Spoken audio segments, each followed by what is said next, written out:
part of Locked On Sports Atlanta on the Locked On Podcast Network. Your team every day.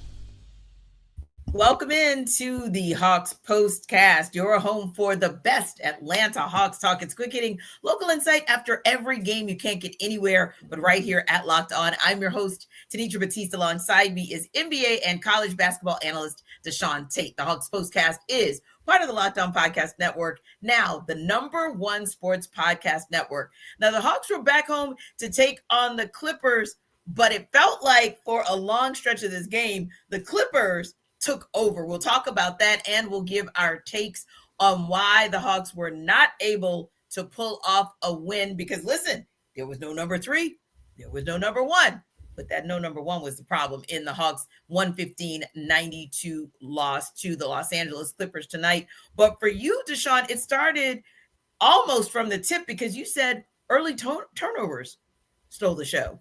There was also no number 11, and I don't know what jersey uniform number that Kristaps Porzingis wears, but I have to be the one to yet again throw this in people's face. Yeah. That there's a reason why I don't know what number he wears, because I never see him wearing it, by the way. Now, we had a sighting tonight, DeShaun, because we did see he's number 8, by the way. We had a sighting, DeShaun, because he was actually on the bench, and some were taking that as some encouragement. But I take what you said to heart.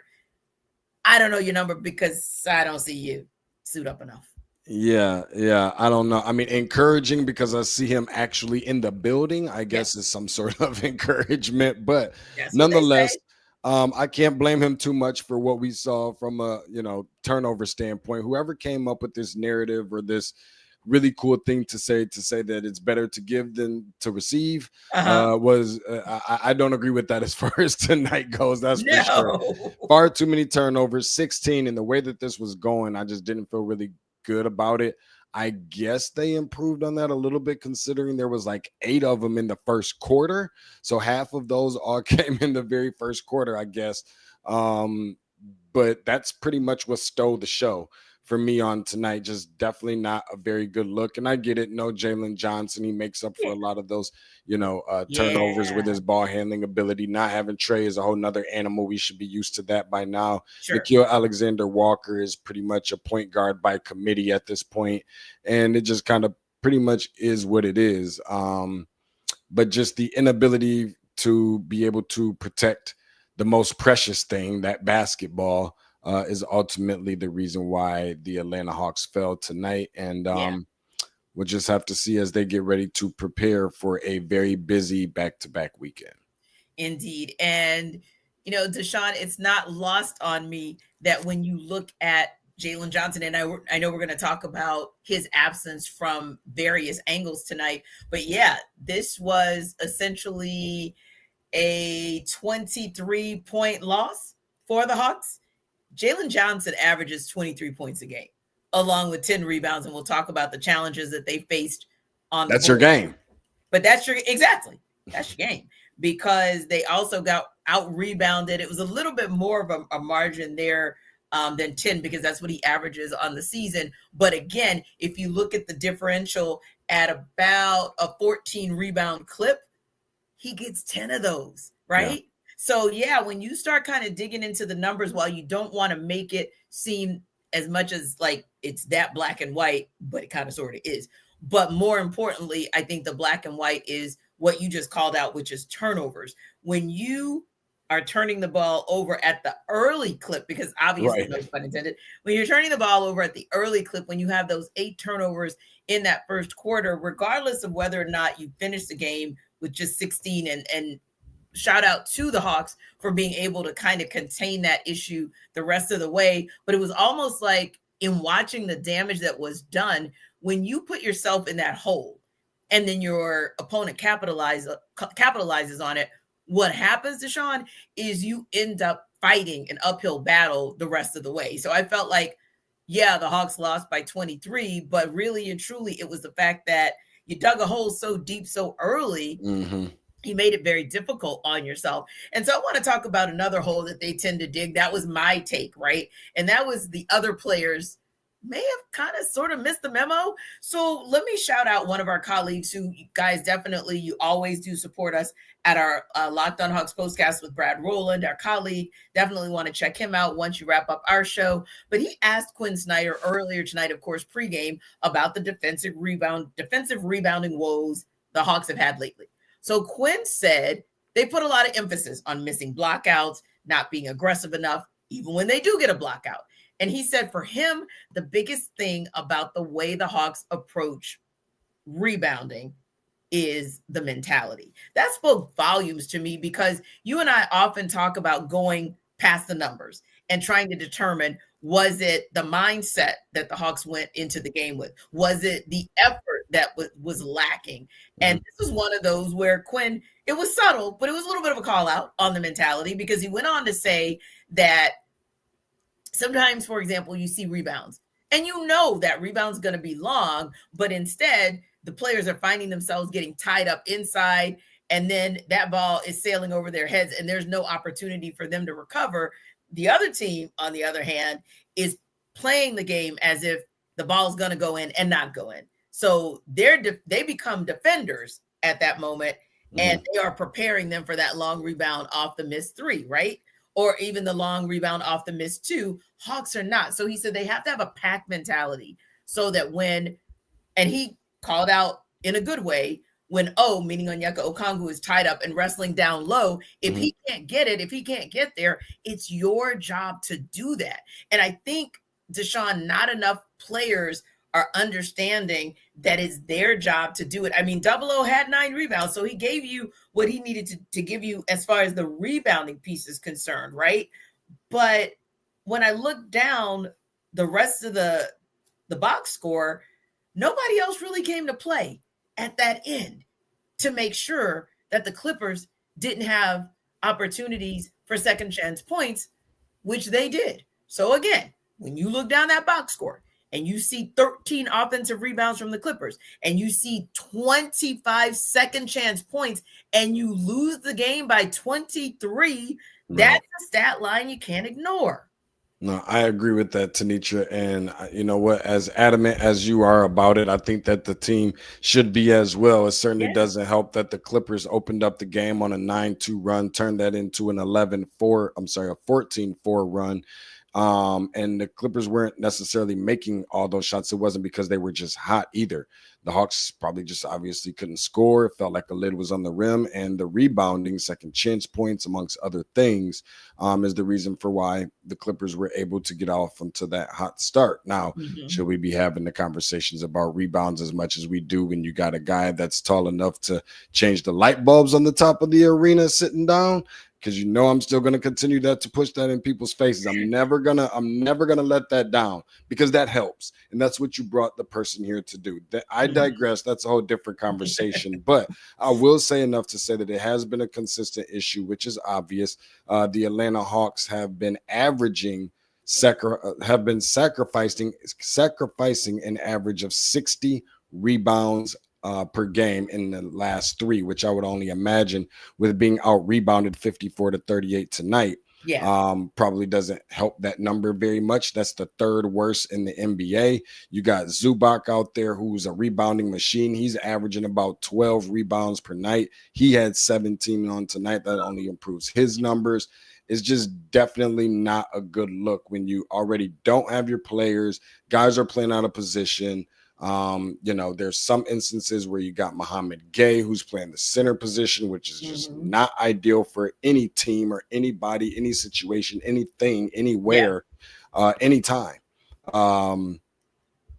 It's going to be hard to win basketball games when you don't have the ability to give yourself a chance at putting the ball in the basket. Forget about just second chance points, even on the defensive side. I love to say that, I don't like to say it's making it seem like it's really easy, but rebounding is nothing more than just technique and effort. But sometimes if you just don't have the Jimmys and the Joes out there, you don't have guys with long arms, minus Zachary Resacher. You don't have guys out there that could just pull down rebounds, or even getting after the ones like I saw a couple times tonight that went hard off the rim and bounced on the floor. Those are ones that the little speedy, quick guards, even for the Atlanta Hawks, should be able to scoop up, and it just clearly wasn't their night. Yeah, you're right about that. And I think that's the subtlety in what Quinn Snyder was saying as well. Like, not just those long rebounds, if you will, but some of those things that you have to scrap and scrape in on the inside. And I think you made a perfect point when it kind of bounces in sort of the sweet spot, if you will, where, and when I say sweet spot, meaning that's anybody's ball, right? Then that should 50 balls. Yeah, exactly. That's right. That's that 50-50 ball that your guards, your backcourt should be able to bring you some help. And your backcourt shouldn't have a combined 8 rebounds. Like, you're just going to need to see a little bit more from them in order for the Hawks to kind of offset, like you said, maybe some of the advantages when their big lineup, or as we say in football, their jumbo lineup isn't on the floor. Somehow, some way, you got to accommodate it with your mindset and your approach to rebounding. But it wasn't just about the turnovers. It wasn't just about getting beat on the boards. There were some other things that the Hawks did that were the turning point for tonight's game. We'll talk about that on the other side.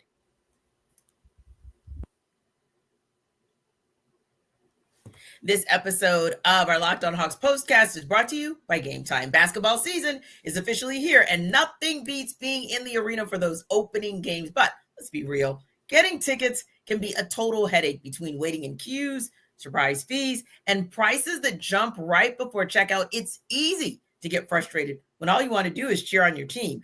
That's where Game Time comes in, the app that gives fans the advantage. It's your ultimate life hack for scoring amazing NBA tickets fast, easy, and stress-free. So if you want to grab those seats, for instance, for Friday night when the Hawks take on the Nuggets, you're looking for a bounce back, it couldn't have been simpler. Great seats in minutes, you'll see. And what you see is what you pay. No hidden fees at checkout. And their zone deals are game changers. You pick the section, Game Time picks your seats, and you save big. So take the guesswork out of buying NBA tickets with Game Time. Download the Game Time app, create an account, and use code LOCKEDONNBA for $20 off your first purchase. Now, terms do apply, but again, if you are able to, after you watch our show, of course, wrap up our show, you can go to the Game Time app, create an account, and use code LOCKEDONNBA for $20 off. It's easy to swipe, tap, ticket, and go. This episode of our Hawks Postcast is brought to you by Drip Drop. When I'm hydrated, everything just works better. And that is real talk. I mean, my focus, my energy, mood, even my skin, it glows. That's why I've been using Drip Drop, a doctor-developed hydration that keeps me running at full power no matter what my day looks like. And Drip Drop isn't your average sports drink. It delivers 3 times the electrolytes, but the most important piece, at least for me, is half the sugar of leading brands using a science-backed formula trusted by medical professionals, firefighters, and over 90% of top college and pro teams. And you're going to like using Drip Drop as a part of your daily routine. It's real simple. You just mix the packet in the morning before the gym, or if you're like me, go to the gym a little late morning, early afternoon. And sometimes, we have that little crash and burn in the midday. It's great for that midday slump. So right now, Drip Drop is offering podcast listeners 20% off your first order. So go to dripdrop.com and use promo code LOCKEDONNBA. That's dripdrop.com, promo code LOCKEDONNBA for 20% off. Stock up now before the heat hits hard, and keep your body and mind performing at their best with Drip Drop.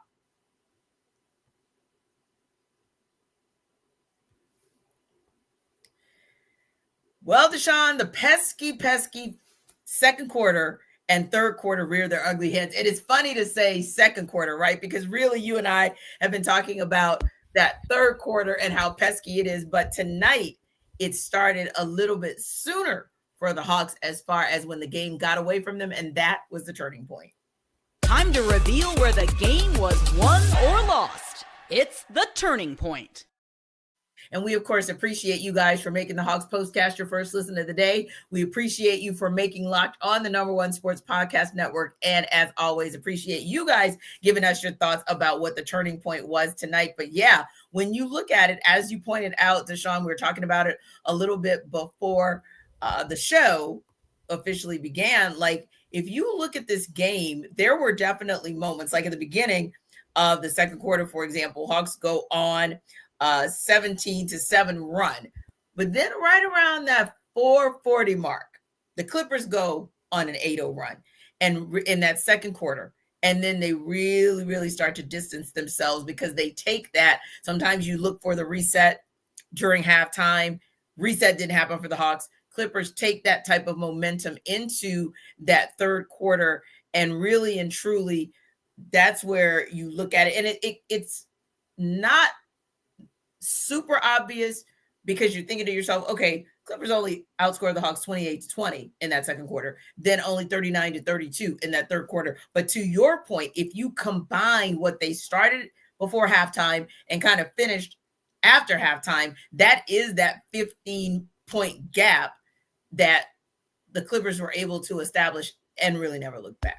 And all of that was really created by that, end of second quarter, beginning of the third quarter. Don't know what was discussed in the locker room at that time. Mm-hmm. I'm not sure with the lineups that both teams had active on tonight, rotations and so forth, that it would have made much of a difference. But Clippers going to 15-0 or 15-1 run. Atlanta during that time missing multiple free throws. I get it. Yes. You're out there on the island, whatever, what have you. But you know how we think, Tenitra, that is essentially the free space on a bingo card. Those are free. Nobody's running out there at you. There are no distractions. You're at home. Nope.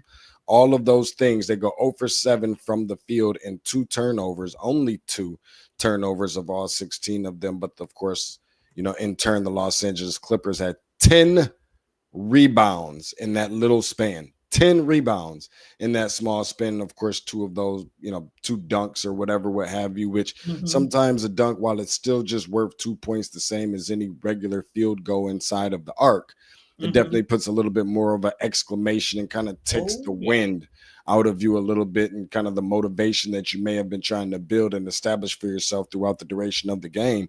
And then you even start looking at some of the things that the Atlanta Hawks were not able to do that the Clippers were. Luckily, I think that the Atlanta Hawks were able to kind of detain, I guess, a little bit John Collins in his previous matchups against the Hawks. Tonight, a game that kind of appeared to be a little bit like his old self. We haven't seen that from him since he left Atlanta against games against the Hawks. 15 points for him, 9 rebounds on the night. I think he really contributed to what the Clippers were able to do, and just really kind of helping get him going to take some of the attention off of the obvious, being Kawhi Leonard and James Harden.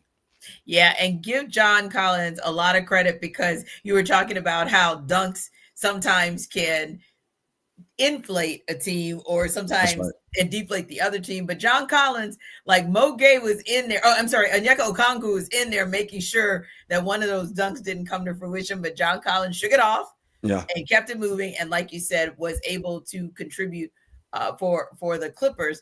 And I have to agree with you on that one. When we look down into what those opportunities were, and small opportunity, but again, it's when things start to stack. So when you were talking about how the Clippers out rebounded, that's stacking on in that short period of time, that stretch, if you will. When you look at the Clippers finishing with 85% from the free throw line compared to the Hawks just under 79%, that's the kind of thing where little by little, it starts to just chip away. And before you know it, before you know it, you're scratching your head wondering, like, wow, did we just lose a game by 23 points? And I'll be honest with you, it was a weird thing at State Farm Arena. Like, it was a quiet 23 points, and maybe that's because there was a little bit of energy and excitement in the building.